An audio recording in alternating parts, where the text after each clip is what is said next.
Salam alaikum wa rahmatullahi ta'ala wa barakatuh. La vidéo que vous venez de voir concerne le pont du détroit de Tacoma aux États-Unis.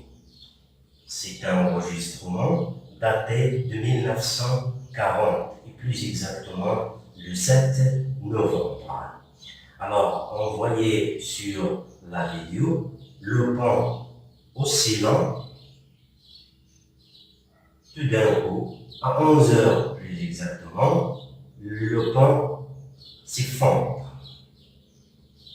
L'accusé principal était un phénomène physique qui s'appelait résonance mécanique.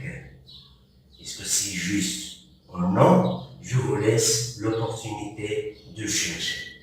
Mais ce qui nous concerne, nous, avant d'aller chercher, c'est d'étudier les systèmes mécaniques en oscillation, ce qu'on appelle les systèmes oscillants, et étudier les caractéristiques du mouvement de ce genre de système mécanique, ou bien de ce genre de mouvement en général, et après, on va étudier aussi l'amortissement, et après, on va aborder ce phénomène de résonance mécanique. Donc, n'oubliez pas de chercher sur le sujet, est-ce que c'est ce phénomène qui est bien l'origine de cette catastrophe, ou bien d'autres choses, ou bien d'autres phénomènes physiques. Alors, cette version, ou bien ce pont, il s'agit de la première version, parce qu'en 1950, ils ont mis à jour ce pont et ils ont construit une deuxième version qui est encore en service. Alors, le sujet de notre chapitre, de ce chapitre-là, sont les systèmes oscillants. Les systèmes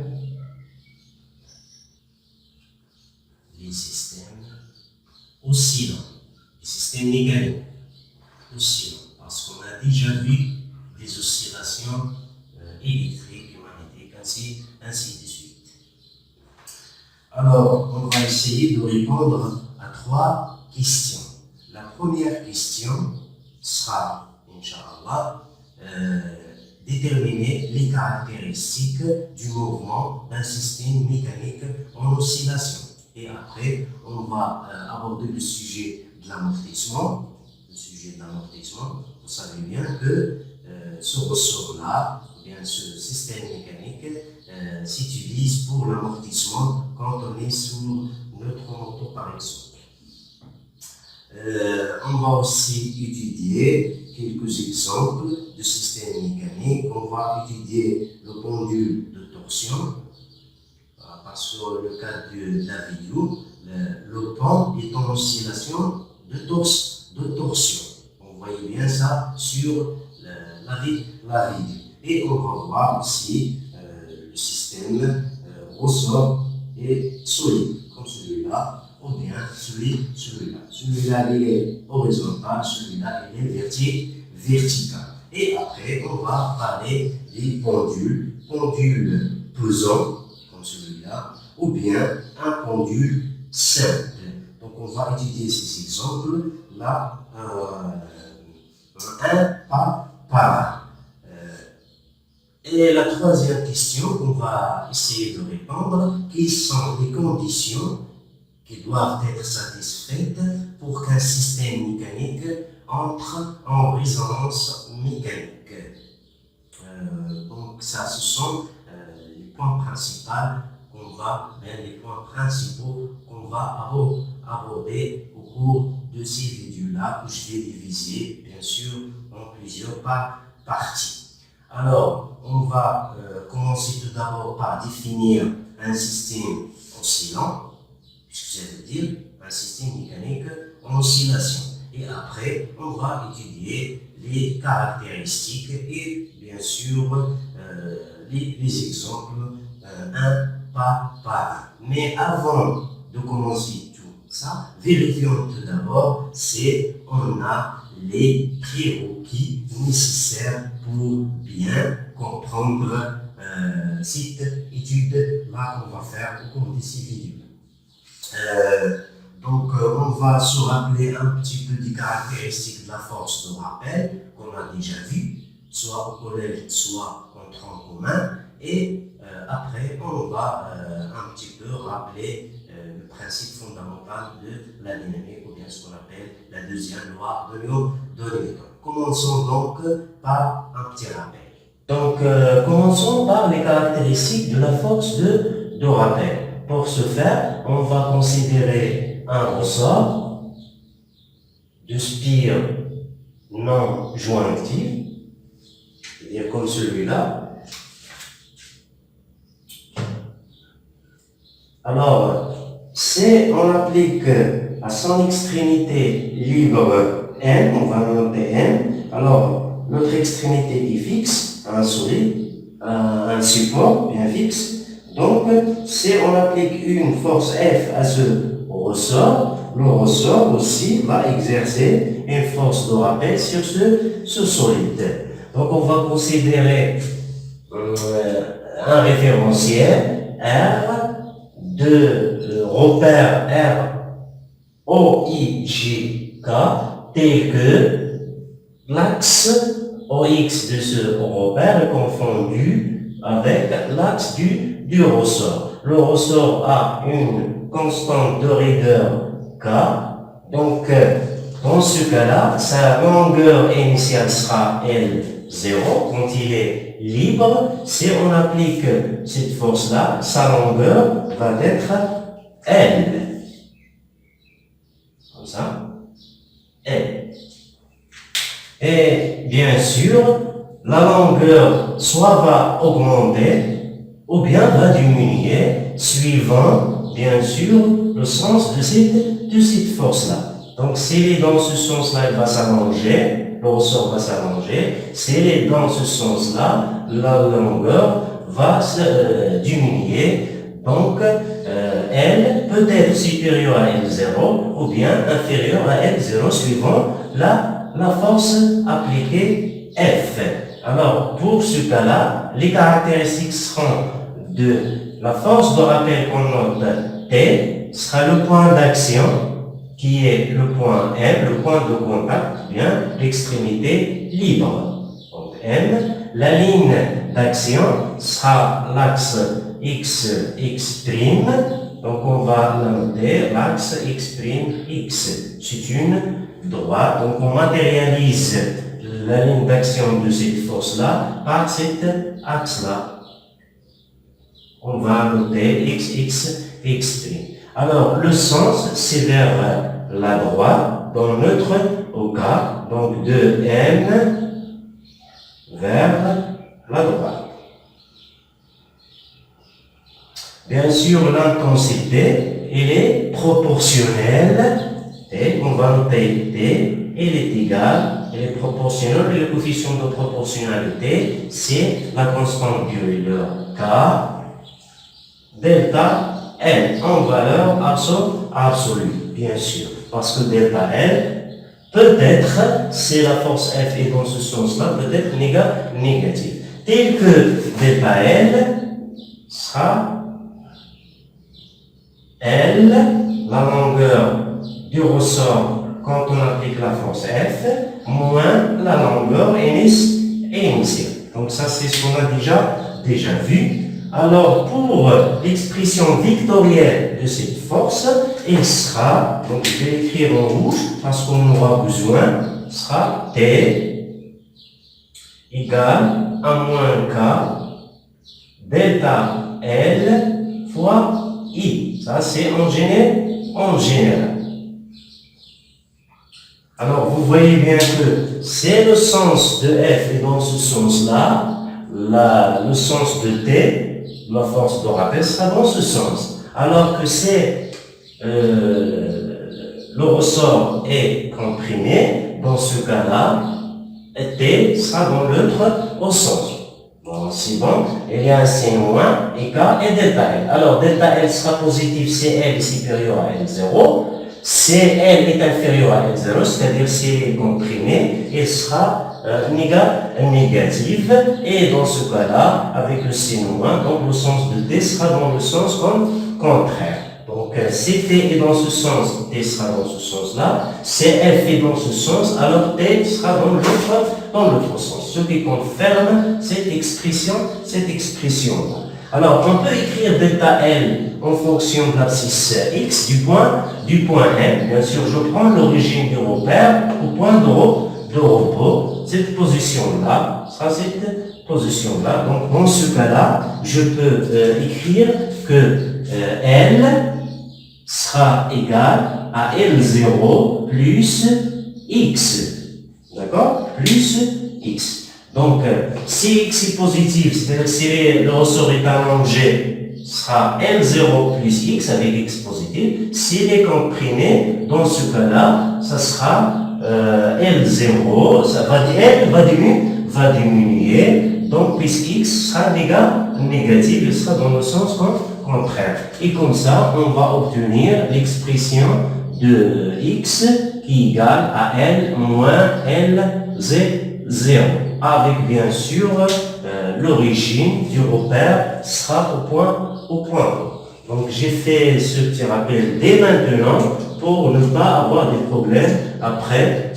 On aura étudié ce système ressort solide qu'on appelle bien sûr un pendule élastique, soit horizontal, soit vertical comme on a vu tout à l'heure. Alors, je passe à faire un petit rappel sur la deuxième loi de Newton. Donc, pour la deuxième loi de Newton, on a déjà vu dans le cas de translation et dans le cas de la rotation. Alors, dans le cas de la translation et toujours dans un repère galiléen, donc la somme des forces, ça c'est pour la translation, un solide ou bien un système en translation, la somme des forces extérieures, je précise bien la somme des forces extérieures, ou bien la résultante des forces extérieures sera égale, si la masse est constante du système bien sûr, sera égale à la masse du système fois l'accélération du centre d'inertie du système. Alors, si on est dans le cas d'un solide en rotation, dans ce cas-là, en rotation, ce sera la somme, toujours dans un référentiel galilien, la somme des moments de toutes les forces extérieures appliquées au système par rapport à l'axe de rotation, delta par exemple, sera égal au produit de G delta, qui est le moment d'inertie du solide par rapport à l'axe delta, fois l'accélération angulaire.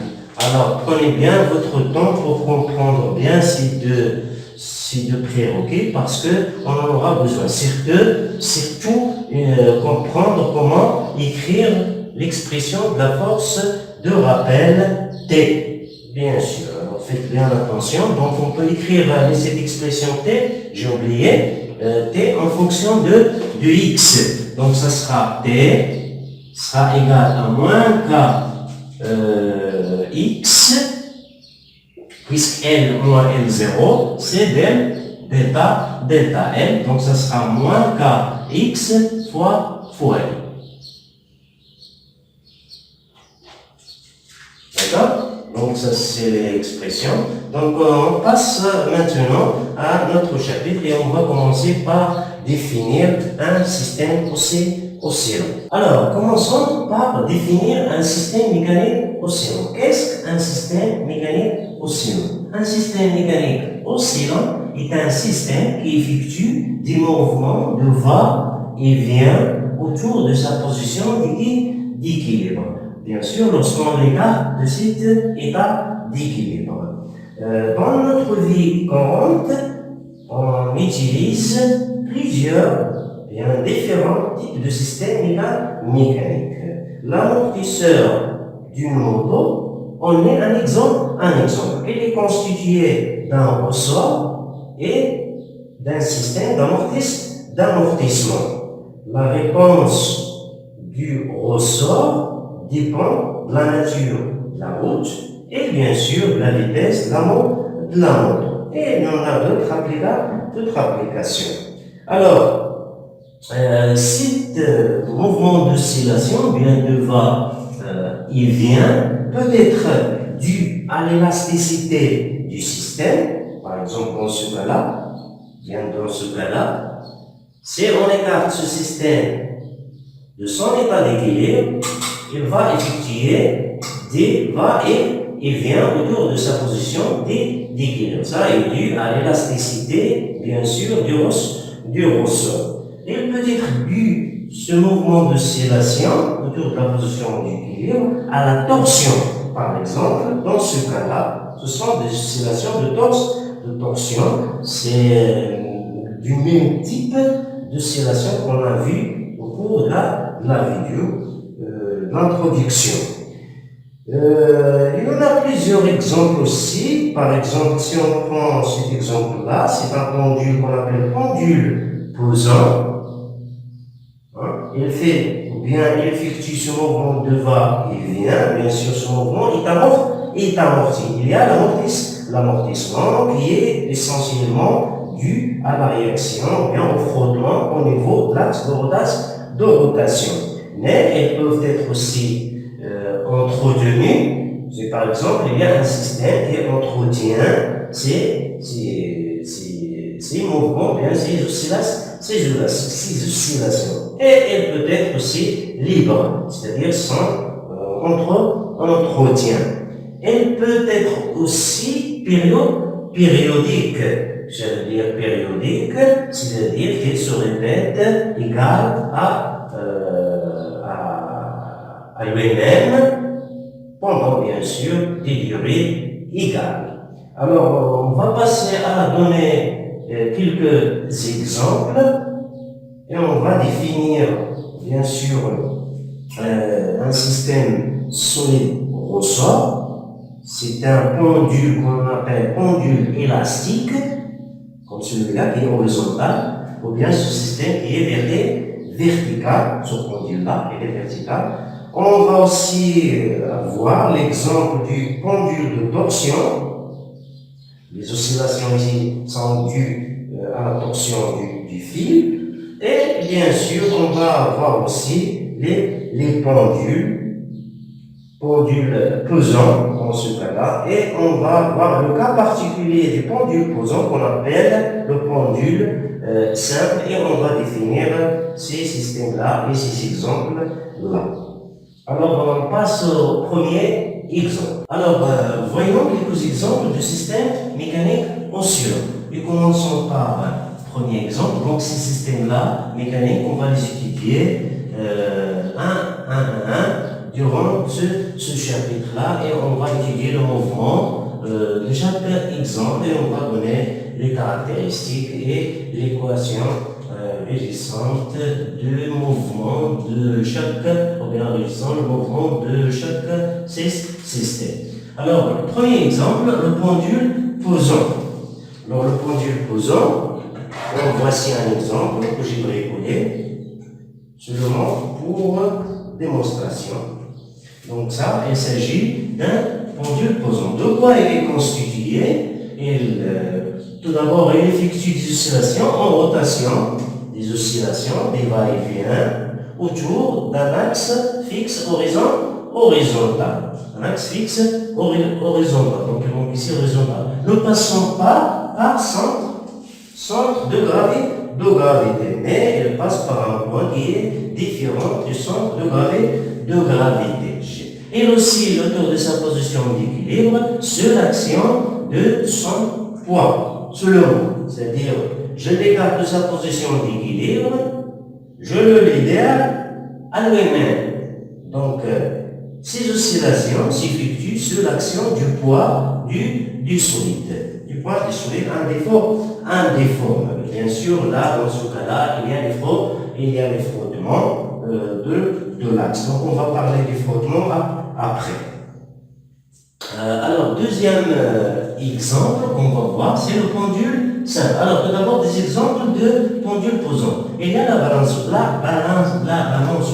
Donc, la balançoire, c'est avec laquelle les petites et les petits jouent, bien sûr, en se balançant, effectivement, il va et il vient, il va et il vient. Il y a aussi le balançoire, l'horloge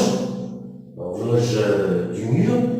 Il y a bien sûr ce pendule posant-là qui fait des va et vient. C'est l'horloge traditionnelle qu'on connaît bien. Alors, le pendule simple, l'exemple du pendule simple, le pendule simple, c'est là. Donc, normalement, le pendule simple, comme on va voir après, c'est un cas particulier du pendule posant. De quoi il est constitué? Il est constitué d'un fil inextensible, de masse négligeable, inextensible, c'est-à-dire que sa longueur reste constante, L, par exemple, L.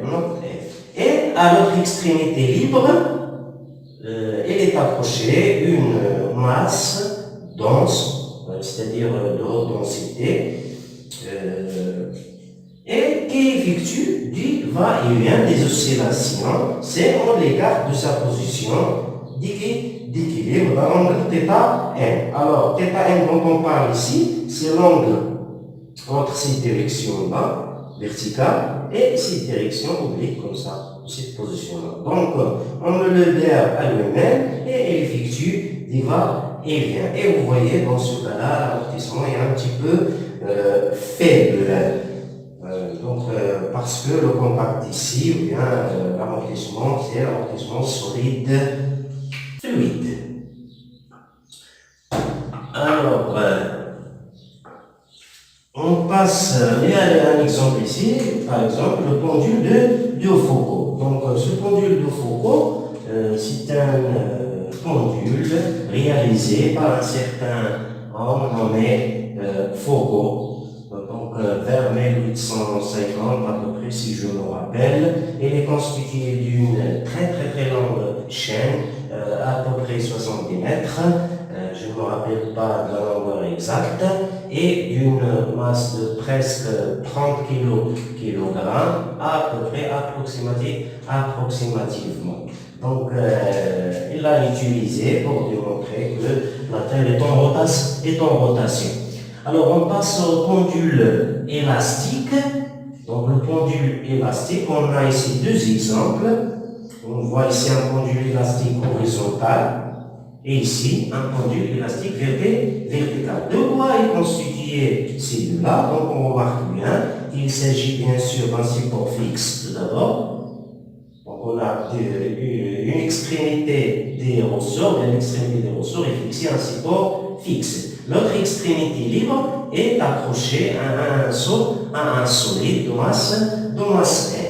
D'accord? Donc, si on écarte le solide de sa position, le système de sa position d'équilibre, et on le libère à lui-même, donc il va effectuer, bien sûr, des va-et-vient autour de sa position d'équilibre. Là aussi, la même chose, même s'il y a les frottements ici, ce genre de frottement, c'est les frottements solide, c'est pas comme le cas qu'on a évoqué tout à l'heure.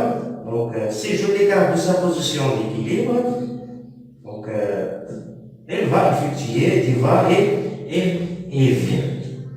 Donc, elle oscille autour de sa position d'équilibre. On passe à l'exemple numéro 4. Ça, c'est 3. Et ça, c'est 4. C'est le pendule de torsion. Alors, le pendule de torsion, ce sont des mouvements ou bien des oscillations dues à la torsion, comme les oscillations qu'on a observées pour le pont donc de la vidéo. Donc, ce sont des oscillations de torsion. Alors, c'est un système mécanique qui se compose essentiellement d'une barre. Ça, c'est un exemple dans ce cas-là. Il est composé d'une barre, bien sûr, horizontale, solidaire à un fil métallique. Un fil métallique, un fil en métal, verticalement. Alors, le fil est vertical et la barre est horizontale. L'extrémité supérieure du fil est fixée à un support, voilà. Et l'autre extrémité inférieure est attachée solitairement au centre de gravité G de la barre. Elle effectue des oscillations en rotation autour d'un axe vertical, comme ça. Donc, si je l'écarte de sa position d'équilibre, elle va effectuer des oscillations autour de cet axe-là avec un certain angle θm. Donc, si je l'écarte d'un angle θm, donc θm dont on parle, c'est la direction d'équilibre, quand il est en équilibre. Je l'écarte d'un angle θm, comme ça, cet angle-là, entre cette direction. Donc, vous voyez bien cette direction-là que l'aiguille indique, et cette direction-là indique l'aiguille à cette position. Donc, ça, c'est pas θm. Je l'écarte, bien sûr, il va effectuer des oscillations autour de cette position. Alors, après ces exemples-là, alors, quelles sont en général les caractéristiques d'un mouvement oscillatoire, ou bien quelles sont les caractéristiques du mouvement d'un système en oscillation? Donc, c'est ce qu'on va voir lors du paragraphe suivant, le paragraphe numéro 3. Alors, passons aux caractéristiques d'un mouvement oscillatoire. Alors, on va définir tout d'abord ce mouvement oscillatoire.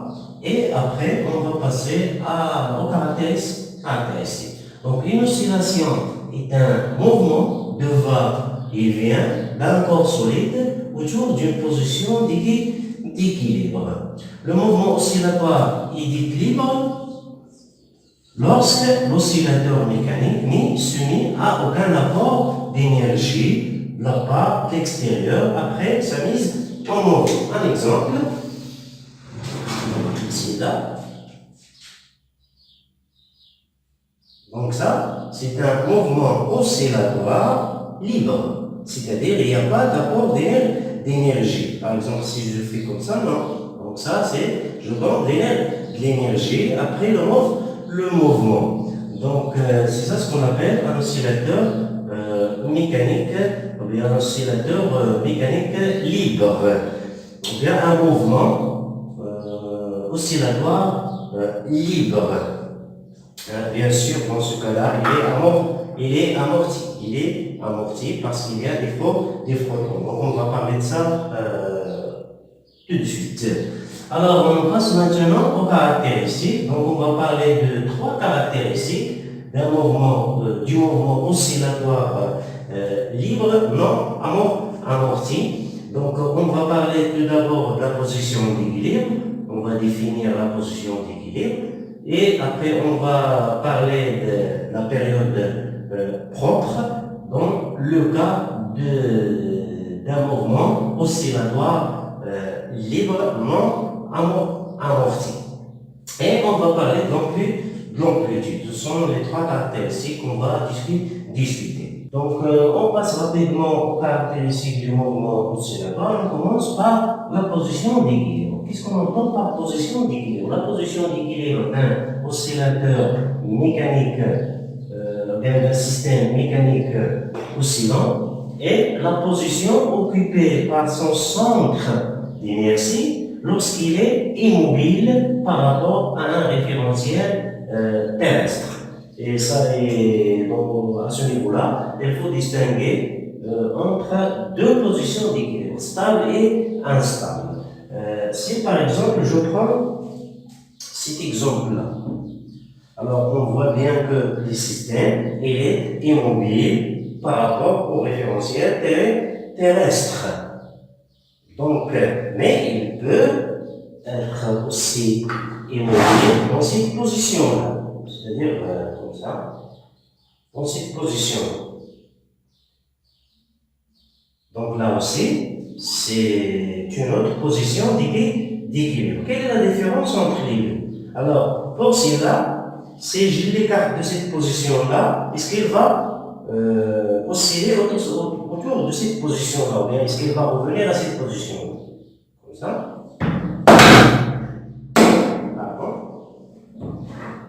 Je vais refaire comme ça. Donc, si je l'écarte, donc, il va revenir à la position d'équilibre stable. Donc, cette position-là, c'est position d'équilibre stable et l'autre, c'est une position qui est instable. Donc, il faut bien différencier ces deux-là. Donc, la position d'équilibre stable, elle se caractérise par le fait que si j'écarte le système de cette position, il va revenir à cette position-là. Alors, deuxième caractéristique, l'amplitude. Donc, on va parler de l'amplitude du mouvement oscillatoire, mais d'un oscillateur, donc il faut signaler ça, d'un oscillateur libre et non amorti. Et l'écart extrémal, c'est-à-dire maximal, par rapport à la position d'équilibre stable. C'est par exemple, je suppose par exemple que ce système oscillant est libre et non amorti, c'est-à-dire non amorti. Donc, si je l'écarte à cette position-là et je le libère à lui-même, donc, bien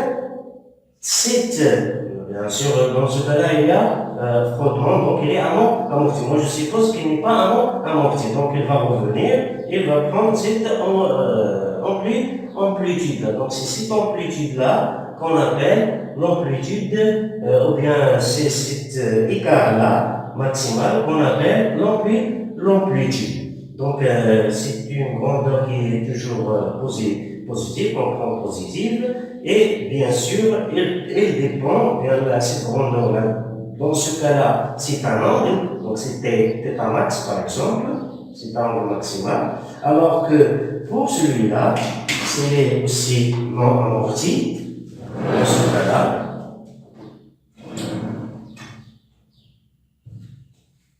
Donc c'est une distance dans ce cas.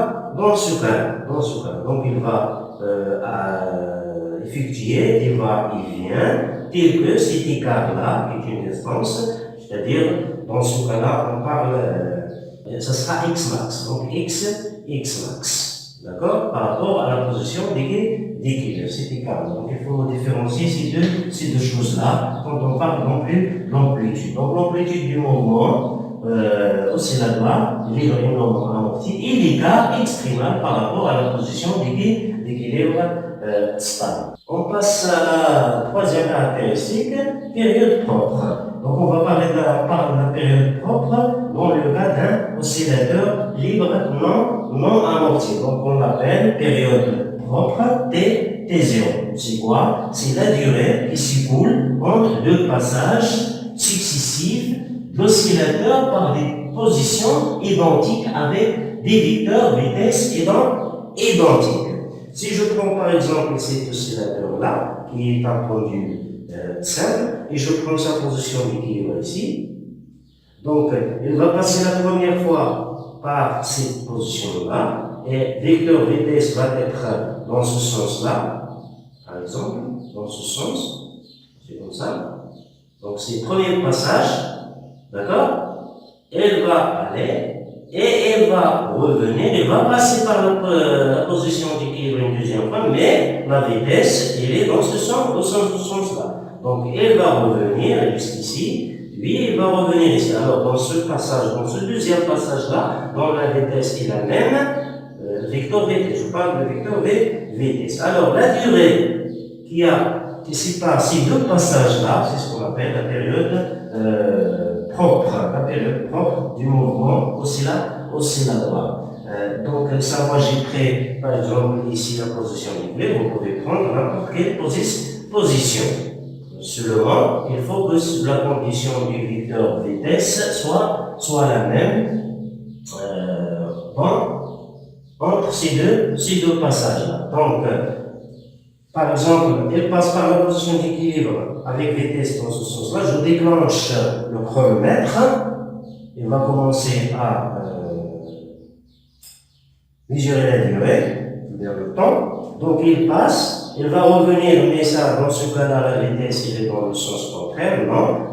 Quand il va retourner une deuxième fois, Donc, quand il arrive en position d'équilibre, j'arrête le chronomètre et la durée qui passe entre ces deux instants-là, c'est ce qu'on appelle la période propre. Et comme ça, on arrive à cette première partie. On se verra, Inch'Allah, pour la deuxième vidéo qui sera consacrée à l'amortissement. Donc, on va voir toutes les formes d'amortissement et tous les régimes d'amortissement, Inch'Allah. Alors, j'espère que ce cours-là vous a été utile.